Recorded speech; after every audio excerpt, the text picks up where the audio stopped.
Las profecías. El tema de que una persona sea capaz de predecir el futuro es algo muy común en el mundo sobrenatural y siempre ha sido tema de polémica. Después de todo, el truco de las profecías es que son ambiguas y es fácil asociarlas con cualquier evento, pero dentro del enorme cúmulo de eventos proféticos que hay a lo largo de la historia, hay un pequeño puñado de eventos que hacen que incluso el más escéptico tenga que dar algún beneficio de la duda. ¿Quieres que te cuente una de las historias más particulares de un profeta que cambió la historia? Entonces quédate aquí. Yo soy Charlie Mustaine y bienvenido a mi pesadilla. En la antigua Grecia, los oráculos eran una parte aceptada de la vida política y personal.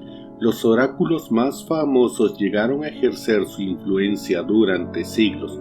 Por otra parte, las personas que esperanzadas o agradecidas por sus consultas les hacían valiosos regalos, al punto que los santuarios de los oráculos llegaron a albergar grandes riquezas. Cada oráculo tenía su propio método. Por ejemplo, el oráculo de Doná, el más antiguo de Grecia, era una encina cuyos oráculos interpretaban el humo de las hojas quemadas, el cantar de las palomas en las ramas y el tañido de las vasijas de cobre colgadas de los árboles. Desde luego, la fama y el éxito de los oráculos era tan variable como sus métodos, y el que quería consultar a uno llegaba a tener problemas para saber a cuál acudir y en cuál depositar su confianza. Y una persona que se encontró en esta situación fue el rey Creso, el opulento rey de Lidia. Esto sucedió a mediados del siglo VI antes de la Edad Común. En ese momento Creso dominaba como el último rey de Lidia y había conquistado Panfilia, Misa y Frija, y en general había sometido a todas las ciudades-estado desde Anatolia hasta el río Alis. Debido a su gran riqueza, él se autoproclamó el hombre más rico del mundo, y vaya que no estaba alardeando. Se cuentan historias de que su riqueza era tan grande que mandó a construir ostentosas estatuas y edificios de oro. Se cree que la riqueza tan excesiva de este hombre fue la inspiración para el rey Midas mitológico, ya que prácticamente todo lo que Creso tocaba se convertía en oro. Durante el reinado de Creso, sus vecinos persas habían crecido en poder militar bajo el mando de Ciro el Grande. De hecho, los persas habían destronado a Astiages, el rey de Media, y que era pariente de Creso. Esto puso al rey ante dos importantes preguntas. ¿Qué tan peligroso era Ciro de Lidia y qué alianzas serían las mejores para enfrentarse al rey de los persas? Acosado por las dudas, Creso sintió la necesidad de consultar un oráculo, pero la pregunta que se formuló entonces a partir de aquí era ¿a cuál de ellos acudir? En aquel entonces se dice que había 6 famosos oráculos en Grecia y uno más en Egipto. Creso entonces demostró ser un hombre inteligente y quizás sin darse cuenta abordó el problema desde una perspectiva científica para tener una prueba de cuál oráculo era el mejor. Creso mandó a 7 mensajeros, uno para cada oráculo, y les dio la orden de hacer la misma pregunta, pero los mensajeros no sabían la pregunta que el otro tenía que hacer. Y lo más importante es que ellos tenían que hacer la pregunta justamente en el día 100 después de haber partido desde el castillo de Creso. Eso para asegurarse que no hubiera ningún tipo de influencia ni espionaje entre sus respuestas. Entonces te estarás preguntando, ¿cuál fue la pregunta que hizo el rey? Muy fácil. ¿Qué está haciendo el rey Creso, hijo de Aliato, en este momento? Después de hacer esa pregunta, los mensajeros debían volver lo antes posible con la respuesta y dársela al rey. Hasta la fecha, solo sabemos de una respuesta que es la de verdad importante, la del oráculo de Delfos, el cual estaba situado al pie de la ladera meridional del monte Parsano. Ahí estaba el templo de Apolo.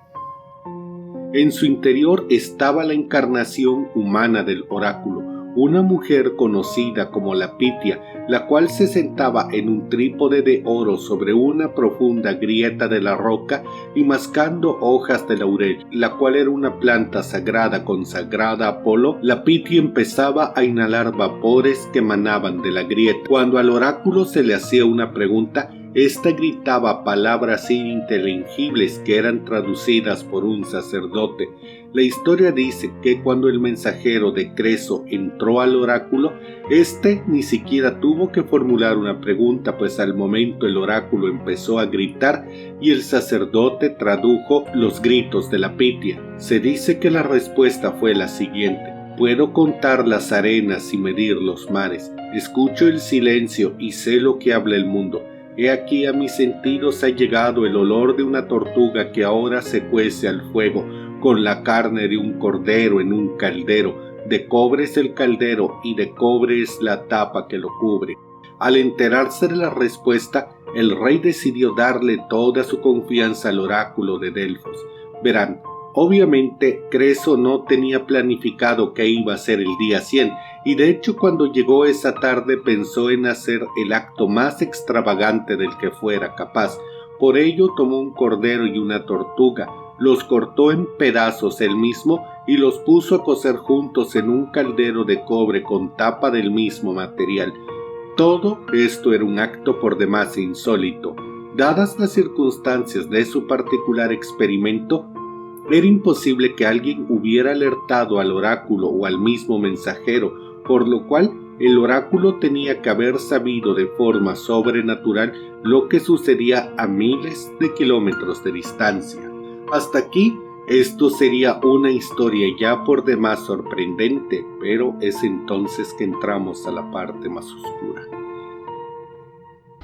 Desde luego, el rey, ahora confiado en el poder del oráculo, envió a otro mensajero para pedir consejo sobre qué hacer en contra de los persas.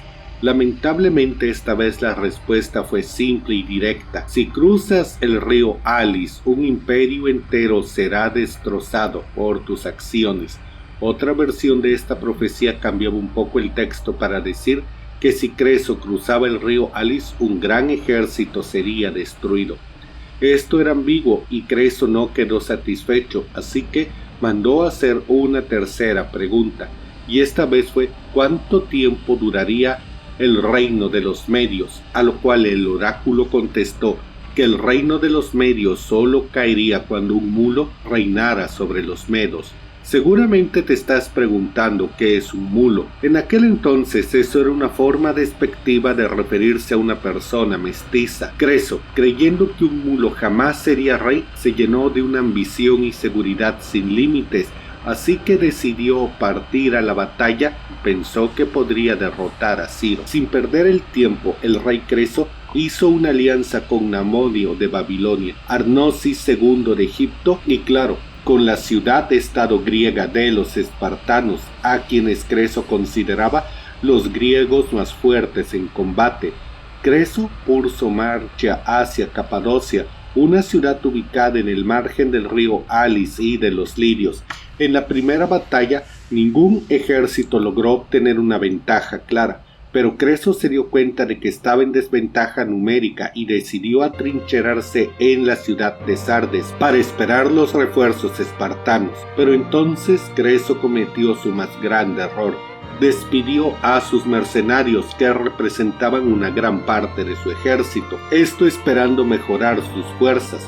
Los persas se enteraron de la situación y dedujeron el plan de Creso, así que atacaron Sardes. El rey lidio estaba confiado en las murallas de la ciudad, pero los persas descubrieron una zona derrumbada en las murallas y pudieron entrar y acabar con el ejército de Creso, quien fue hecho prisionero y, según algunas fuentes, encontró su fin en una hoguera. Aquí parecería quedar en claro que el oráculo le mintió a Creso o que sus profecías eran falsas, pero hay un detalle importante. A pesar de sus riquezas y su condición, la madre de Creso no venía de la nobleza. por lo que sus padres eran de diferente condición económica, por lo cual sus padres eran de diferentes clases sociales, lo cual habría hecho de Creso un mulo para los estándares de la época, y tal como el oráculo dijo, la dinastía mermeda acabó cuando un mulo gobernó sobre ella, y la ambición de Creso de cruzar más allá del río Jalis provocó la caída de un gran imperio. Y dime, ¿tú qué opinas acerca de la historia del rey Creso y el oráculo de Delfos? Déjame tu opinión en la caja de comentarios y si el video te gustó, da like y comparte. Yo soy Charlie Mustaine y te deseo oscuras pesadillas.